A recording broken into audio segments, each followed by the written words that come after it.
नमस्कार दोस्तों, स्वागत आप सभी का आज के मुख्य समाचार के इस वीडियो में। जी हां दोस्तों, वीडियो में आगे बढ़ने से पहले आपसे एक छोटी सी रिक्वेस्ट है, वीडियो को लाइक कर दें, शेयर कर दें, क्योंकि आपका लाइक और आपका शेयर ही हमारी मेहनत का फल होता है। साथ ही दोस्तों, वीडियो के नीचे दिए गए इस लाल बटन को दबाकर चैनल को जरूर सब्सक्राइब करें, तो बेल आइकन भी जरूर दबाएं ताकि आपको दिन भर की बड़ी खबरों की अपडेट लगातार मिल सके। तो चलिए दोस्तों, एक एक करके सभी बड़ी खबरों के बारे में जान लेते हैं।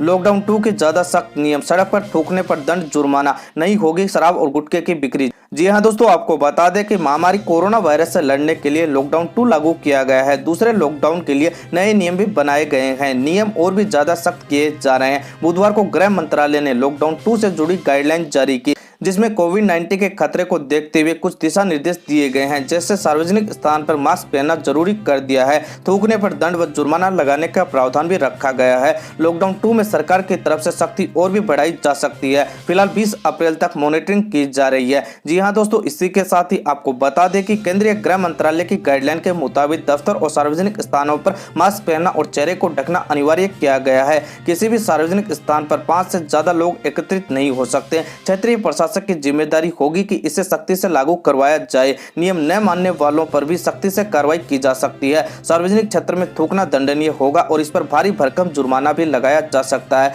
वहीं शराब, गुटखा और तंबाकू की बिक्री पर भी बैन रखा गया है। इसी के साथ ही लॉकडाउन की गाइडलाइन में दफ्तरों को लेकर भी कुछ दिशा निर्देश तय किए गए हैं। लॉकडाउन के बीच अभी भी कई दफ्तरों में कामकाज हो रहा है। ऐसे में कुछ नियमों का पालन करना अनिवार्य किया गया है। सभी दफ्तरों को तापमान स्कैनिंग, सैनिटाइजर की सुविधा करनी होगी। दफ्तरों में अगर शिफ्ट में काम होता है तो शिफ्ट बदलने के बीच करीब 1 घंटे का अंतर रखना जरूरी होगा। शिफ्ट के बीच में दफ्तर सैनिटाइज किया जाएगा। किसी भी तरह की मीटिंग नहीं होगी। 65 वर्ष से ऊपर वाले कर्मचारी या जिनका बच्चा 5 वर्ष से कम उम्र का है, उसे वर्क फ्रॉम होम की सुविधा मिलेगी। इसी के साथ ही गृह मंत्रालय ने सभी दफ्तरों और कंपनियों को इसका पालन करने को कहा। एंट्री गेट पर सैनिटाइजर स्कैनिंग की सुविधा भी होना अनिवार्य किया गया है। कंपनी के कैफेटेरिया में भी सैनिटाइजेशन की सुविधा रखने के निर्देश दिए गए हैं। ऑफिस की लिफ्ट, बाथरूम या मीटिंग रूम को भी बार बार साफ करने के निर्देश दिए गए हैं। गृह मंत्रालय की तरफ से फैक्ट्रियों और मैन्युफैक्चरिंग यूनिट को लेकर भी कुछ नियम जारी किए गए हैं, जिसमें कम से कम लोगों की मौजूदगी, सोशल डिस्टेंसिंग का पालन जरूरी है।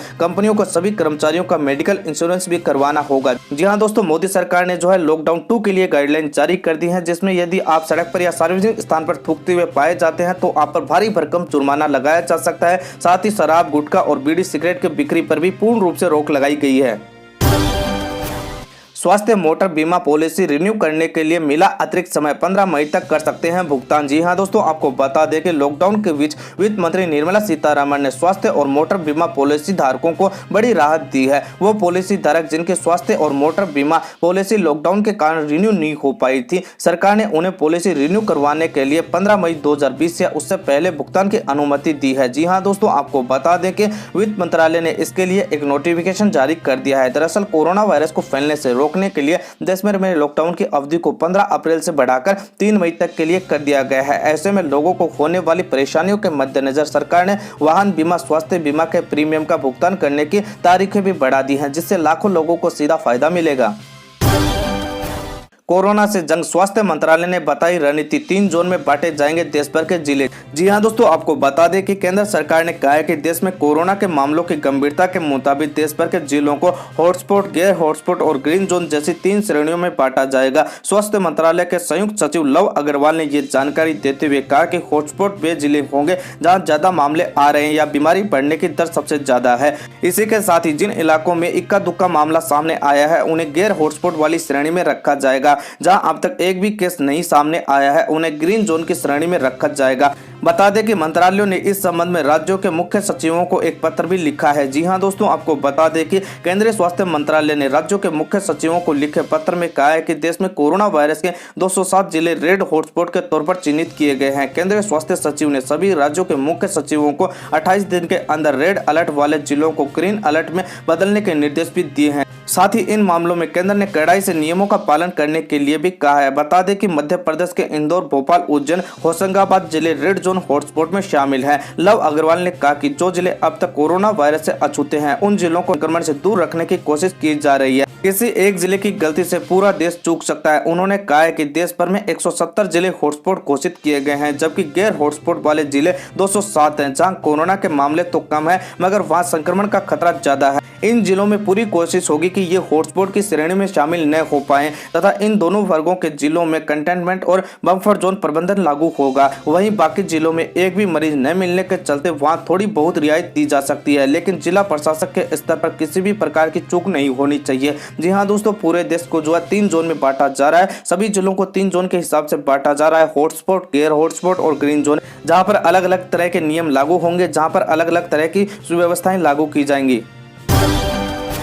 3 मई तक इस समय खुलेंगे और बंद होंगे बैंक, सरकार ने दिए निर्देश। जी हां दोस्तों, आपको बता दें कि सरकार ने लॉकडाउन बढ़ाने के साथ ही जिन सेवाओं को चालू रखना है उन पर स्थिति साफ कर दी है। होम मिनिस्ट्री ने कहा है कि बैंक और बीमा जैसे महत्वपूर्ण वित्तीय सेवाओं से जुड़े काम पहले की तरह चलते रहेंगे। बता दें कि बैंकों के खुलने का समय 10 बजे है और 4 बजे बंद होंगे। जी हाँ दोस्तों, बैंक जो है सुबह 10 बजे से लेकर 4 बजे तक खुले रहेंगे। बता दें कि सरकार ने देश में कोरोना वायरस के संक्रमण की रोकथाम के लिए पिछले महीने 25 मार्च को 21 दिन के लिए बंद की घोषणा की थी, जिसकी समय सीमा 14 अप्रैल को खत्म हो रही थी। इस दौरान बैंकिंग और बीमा से संबंधित कार्यों को जारी रखने की छूट दी गई थी। सरकार ने बंद को अब 3 मई तक के लिए बढ़ा दिया है। इसी के साथ ही गृह मंत्रालय ने कहा है कि उद्योग जगत को पर्याप्त नकदी और कर सहायता मुहैया करवाते रहने के लिए बैंक, एटीएम, इंश्योरेंस कंपनियां और सेबी द्वारा अधिसूचित पूंजी व बांड बाजार खुले रहेंगे। जी हाँ दोस्तों, सभी प्रकार के बैंक और सभी प्रकार के एटीएम, इंश्योरेंस कंपनियां जो वो खुली रहेंगी, ताकि देश में किसी भी प्रकार के पैसों की कोई कमी ना हो।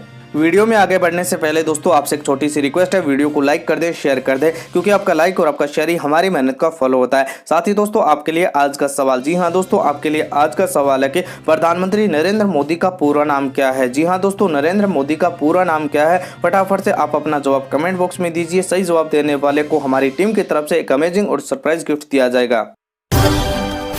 दिल्ली तुर्कमान गेट में लॉकडाउन तोड़ हॉटस्पॉट में जुड़ी भीड़, पुलिस को खूब उकसाया। जी हां दोस्तों, आपको बता दें कि कोरोना संक्रमण का फैलाव रोकने के लिए हॉटस्पॉट घोषित कर इलाके सील करने के लिए पुलिस और स्वास्थ्य विभाग की कवायद कुछ लोगों को रास नहीं आ रही है। वे अभी भी लॉकडाउन और सामाजिक दूरी की धज्जियां उड़ाते हुए नजर आ रहे हैं। पुरानी दिल्ली के तुर्कमान गेट इलाके में लोगों ने लॉकडाउन को तोड़ा और पुलिस वालों को अपशब्द कहते हुए खूब उकसाया। वे जरूरी सामान नहीं मिलने के आरोप भी लगाते रहे। हालांकि पुलिस ने संयम से काम लिया और अतिरिक्त पुलिस बल को भी बुलाया गया, जिसको देखकर लोग वहां से फरार हो गए। पुरानी दिल्ली के चांदनी महल इलाके में बड़ी संख्या में कोरोना पॉजिटिव केस मिलने के बाद वहां कई मॉलों और गलियों को हॉटस्पॉट घोषित कर पूरी तरह से सील किया गया है। तुर्कमान गेट इलाके में कुछ लोग लॉकडाउन को तोड़कर जमा हो गए। इस दौरान उन्होंने सामाजिक दूरी का भी ख्याल नहीं रखा।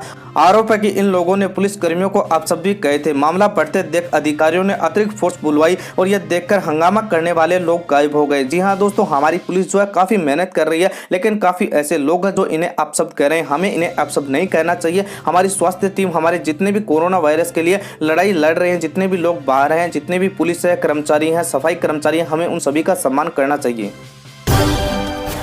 मौलाना साद के खिलाफ गैर इरादतन हत्या का केस हो सकती है उम्र कैद। जी हां दोस्तों, आपको बता दें कि दिल्ली पुलिस की अपराध शाखा ने तबलीगी जमात के चीफ मौलाना साद व अन्य मौलानाओं के खिलाफ दर्ज एफआईआर में गैर इरादतन हत्या की धारा भी जोड़ दी है। ऐसे में मौलाना साद समेत सभी आरोपियों को अग्रिम जमानत लेने में काफी मुश्किल आएगी। जी हाँ दोस्तों, आपको बता दें कि अपराध शाखा ने मौलाना साद समेत 17 लोगों को जाँच में शामिल होने के लिए नोटिस भेजा था। इसमें से मौलाना साद समेत 11 लोगों ने खुद को क्वारंटीन बताया था। हालांकि मौलाना साद का क्वारंटीन खत्म हो चुका है। ऐसे में अब उसकी गिरफ्तारी के प्रयास किए। तबलीगी जमात के प्रमुख मौलाना साद की मुश्किल दिल्ली पुलिस की तरफ से गैर इरादतन हत्या की धारा लगाने के बाद और बढ़ जाएंगी। इसके चलते निजामुद्दीन स्थित मरकज में जमातियों के कोरोना पॉजिटिव पाए जाने के बाद से गायब मौलानाओं के खिलाफ भी दर्ज मुकदमा अब ज्यादा संगीन हो चुका है। जी हाँ दोस्तों, सबसे ज्यादा जमातियों को कोरोना हुआ था, उसके बाद पूरे देश में फैल गया। इसीलिए मौलाना साद के खिलाफ जो है गैर इरादतन हत्या का केस दर्ज किया गया है, जिसमें उसे उम्र कैद भी हो सकती है। 2 घंटे में होगी स्वास्थ्य कर्मियों की शिकायतों का निपटारा, सुप्रीम कोर्ट में केंद्र सरकार ने दिया भरोसा। जी हां दोस्तों, आपको बता दें कि केंद्र सरकार ने सुप्रीम कोर्ट में कहा कि स्वास्थ्य कर्मी महामारी से लड़ने वाले योद्धा हैं और वह अपनी शिकायतें विशेष हेल्पलाइन नंबर पर दर्ज करा सकते हैं। 2 घंटे में शिकायतों का निपटारा होगा। केंद्र सरकार की ओर से सॉलिसिटर जनरल तुषार मेहता ने वीडियो कॉन्फ्रेंसिंग से सुनवाई के दौरान बताया कि सरकार ने पहले से ही एक हेल्पलाइन नंबर जारी कर रखा है। इस नंबर पर वेतन में कटौती, भुगतान में देरी, सुरक्षा उपकरण न मिलने या फिर किराए के मकान से जबरन खाली कराने जैसी शिकायतों को सुना जाएगा। जस्टिस एनवी रमन की पीठ ने मेहता के वादों को हल्फनामा मानकर यूनाइटेड नर्सेस एसोसिएशन की राष्ट्रीय कोविड-19 प्रबंधन प्रोटोकॉल के गठबंधन संबंधित जनहित याचिका को निपटा दिया है। याचिका में स्वास्थ्य कर्मियों के लिए उचित सुरक्षा इंतजाम न होने की बात कही गई थी। जी हाँ दोस्तों, सरकार ने यह विश्वास दिलाया है कि सभी स्वास्थ्य कर्मियों की शिकायतों को सुना जाएगा। अगर उन्हें किसी भी प्रकार की कोई दिक्कत है तो 2 घंटे में उसका समाधान किया जाएगा। कोविड-19 जांच 17 राज्यों में 31 प्रयोगशालाएं मानकों पर ही खरी नहीं उतरी। जी हां दोस्तों, आपको बता दें कि राज्यों से सरकारी व निजी प्रयोगशालाओं का ब्यौरा मांगे जाने के बावजूद प्रयोगशालाओं की स्थिति को देख भारतीय आयुर्विज्ञान अनुसंधान परिषद इन्हें जांच की अनुमति देने से कतरा रही है। 19 राज्यों के 63 प्रयोगशालाओं से प्रस्ताव आए थे, लेकिन 17 राज्यों की 31 प्रयोगशालाओं में एक भी मानक पूरा नहीं मिला, इसीलिए यह प्रस्ताव नामंजूर किया गया है। राज्यों से कहा गया है कि प्रयोगशालाओं की स्थिति सुधारने पर ही जांच मुमकिन हो सकती है। 12 राज्यों से निजी प्रयोगशालाओं की सूची भी मिली थी। इसमें शामिल 43 लैब में से 3 को छोड़कर बाकी 43 के पास NABL सर्टिफिकेट तक नहीं है, जबकि NABL सर्टिफिकेट के प्रमाण पत्र वाली लैब में ही कोरोना की जांच हो सकती है। एक वरिष्ठ अधिकारी के अनुसार प्रयोगशालाओं की संख्या बढ़ाने पर लगातार जोर दिया जा रहा है। देश के सभी सरकारी और प्राइवेट मेडिकल कॉलेजों से भी आवेदन मांगे गए थे। दिल्ली एम्स सहित 14 संस्थानों को प्रयोगशालाओं की समीक्षा की जिम्मेदारी दी गई थी। जी हां दोस्तों, भारत में जो है काफी ज्यादा प्रयोगशालाएं जो है खोलने के ऊपर सरकार जोर दे रही है, लेकिन उसके बाद भी 17 राज्यों में जो है 31 ऐसी प्रयोगशालाएं हैं जो कि मानकों पर खरी नहीं उतर रही, इसीलिए इन्हें इजाजत नहीं दी गई है कि यहाँ पर कोरोना की जाँच हो सके। लॉकडाउन नौकरी नहीं, पैसा खत्म, फंसे प्रवासी मजदूर। लॉकडाउन 2.0 नौकरी। जी हां दोस्तों, आपको बता दें कि बेहतर जिंदगी की आस लिए अपने घर गांवों से निकले प्रवासी मजदूर मीलों दूर देश के विभिन्न हिस्सों में छोटे बड़े रोजगार धंधों में लगे हुए थे, लेकिन कोरोना महामारी फैलने के कारण अब वे लॉकडाउन में जहां थे वहीं फंस चुके हैं। पहले 3 हफ्तों के लॉकडाउन की अवधि को किसी तरह निकालने के बाद वह हर हाल में अपने घर लौटना चाहते थे। अब 2 और हफ्ते के लॉकडाउन 2 ने उनकी बेचैनी बढ़ा दी है और इस छटपटाहट में वह देश के कई शहरों में हंगामा कर रहे हैं। इसी बीच उनका रोजगार तो बंद हो ही गया है, थोड़े पैसे थे वो भी अब खत्म हो चुके हैं। गैर कृषि महीनों में शहरों में कमाई करने जाने वाले प्रवासी मजदूरों की चिंता यह भी है कि अब फसलों की कटाई का समय है। ऐसे में घर नहीं पहुंचे तो तैयार फसल बर्बाद हो जाएगी और वह गहरे कर्ज में डूब जाएंगे। हालांकि इनके पास लॉकडाउन खत्म होने का इंतजार करने के अलावा और कोई विकल्प नहीं है। जी हां दोस्तों, पूरे देश में हजारों ऐसे मजदूर हैं जो कि जगह जगह पर फंसे हुए हैं, जिन्हें सरकार भी निकाल नहीं सकती क्योंकि लॉकडाउन लागू है। ऐसे में सरकार जो है इन्हें खाने पीने की व्यवस्था कर रही है, उसके बाद भी कई जगह पर खाने पीने की कमी भी देखने को सामने आ रही है, इसलिए मजदूर जो है बार बार हंगामा कर रहे हैं। तो दोस्तों, ये थी आज दिन भर की बड़ी खबरें, बड़ी अपडेट, मुख्य जानकारी। उम्मीद आपको वीडियो पसंद आया होगा, तो लाइक करें, शेयर करें, साथ ही वीडियो के नीचे दिए गए लाल बटन को दबाकर चैनल को जरूर सब्सक्राइब करें, तो बेल आइकन भी जरूर दबाएं ताकि आपको आगे भी ऐसी और खबरें देखने के लिए मिलती रहे।